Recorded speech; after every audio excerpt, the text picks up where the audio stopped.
In 2008, I was working in New York City, and my family was with me, and they were moving back to India. Just the day before the return flight, the house was a mess. We were just getting stuff cleaned up, getting ready. And in my house, there was a staircase, and my daughter was she was standing on the staircase holding a colored plastic ball, and she said, "Papa, catch this." So she wanted to throw the ball, and she wanted me to catch and play with her. And I was so exhausted. In fact, working at McKinsey, it was extremely busy. I would be working 5 days a week. Of course, it was very intense. Sometimes even on weekends, you would be working, sleep deprivation. And with all of that, I used to be perennially tired and sleep deprived. And when my daughter asked me to play that game, I very brusquely, I told her, "No, I'm busy, not now. I'm too tired." And she was okay. So she turned around and went back. Next day, they had to take a flight, so I dropped them off at the JFK airport. And when I came home and opened the door, so I did not leave. I stayed for another year in the U.S.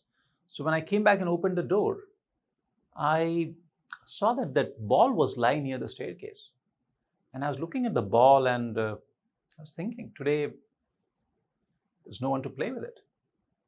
And that's when I realized the value of that opportunity. In fact, a lot of my life, I have been chasing my work and trying to prove myself, and this obsessive thing that you have to show that you're really good. This has been driving me, at least has driven me to such an extent that I have ignored my health, time with my family, following my pursuits, hobbies, even entertainment. All those things which make our life meaningful. I have paid very little attention to it. At least for a very long time, I did not do that.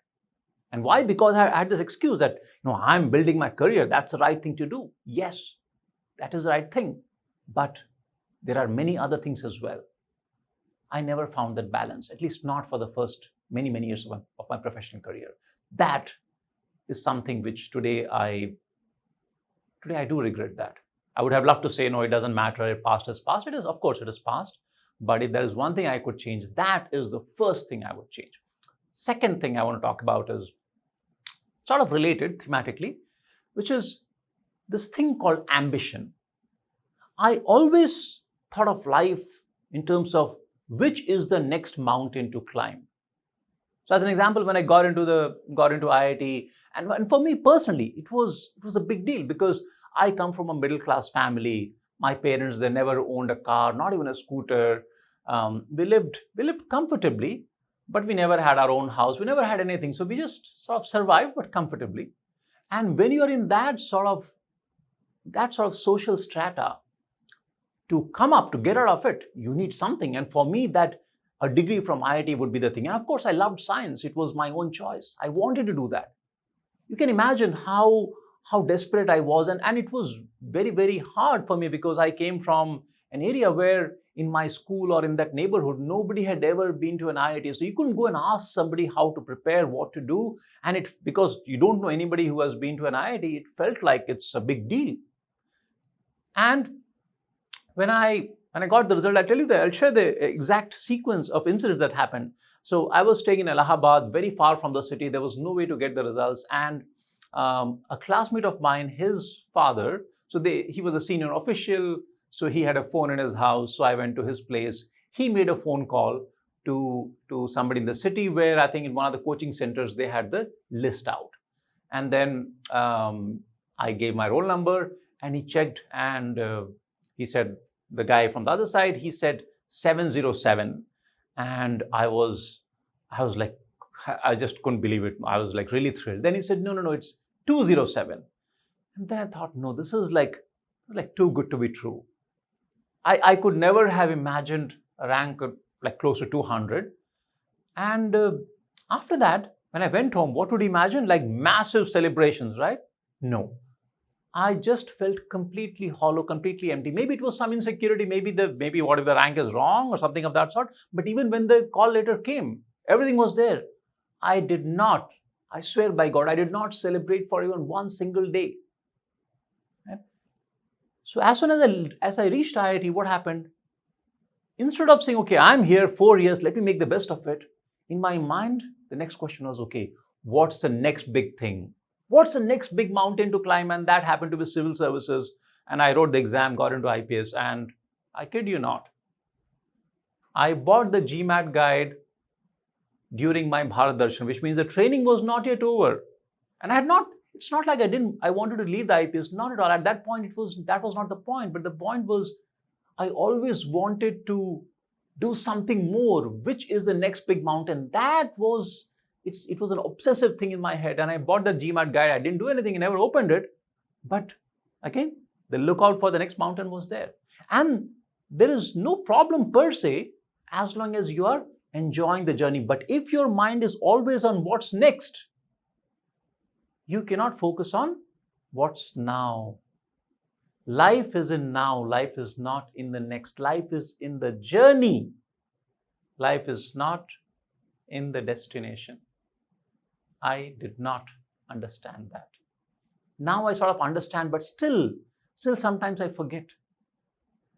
So that was my second biggest mistake, which is always looking for the next mountain to climb, but not paying attention to the mountaintop on which I am standing right now. And a lot of us do that. The last one, again, sort of thematically related, was I never celebrated things that I should have celebrated. On the other hand, if something went wrong, I wrote an exam and did not get the marks I expected. Or in my startup life, you go and meet somebody and the business deal does not happen, or something you try, it fails. If something goes wrong, I would be very harsh with myself, beat myself up, call myself stupid, incompetent. Essentially, anything which is negative, I would take the emotional impact full on. Naturally, if something was positive, then you should celebrate. No. I never celebrated, at least for the most part, I did not.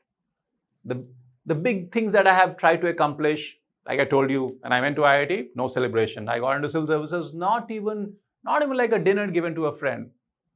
Nothing. Okay, fine, that's there. But these are not the most important celebrations are small things that happen in your life. You go and have a nice dinner, or maybe you just meet a person, he's very nice and friendly. That's a great achievement. That's a good experience. Relish it. Maybe you don't celebrate, but you can relish it. We can relish, we can celebrate, we can just enjoy the small moments on day to day, because at the end of the day, it's not the big achievements. It is all these small things which add up. And those are the things that I did not pay attention to. Once again, why? Because I told you, I've often been in the future, not in the present moment.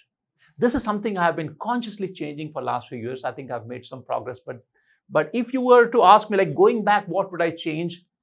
These are the three things that I would change. And I'm hoping that for all of you, especially youngsters who are watching this, if you're thinking about your life and you have ambitions, you have dreams, you have aspirations, fantastic. But don't make the same mistakes that I did. Trust me, if you do that, one day you'll think about it. I hope you found this video useful, and if you did, subscribe to this channel, and I hope to see you soon in the next video. Thank you for watching. Bye-bye.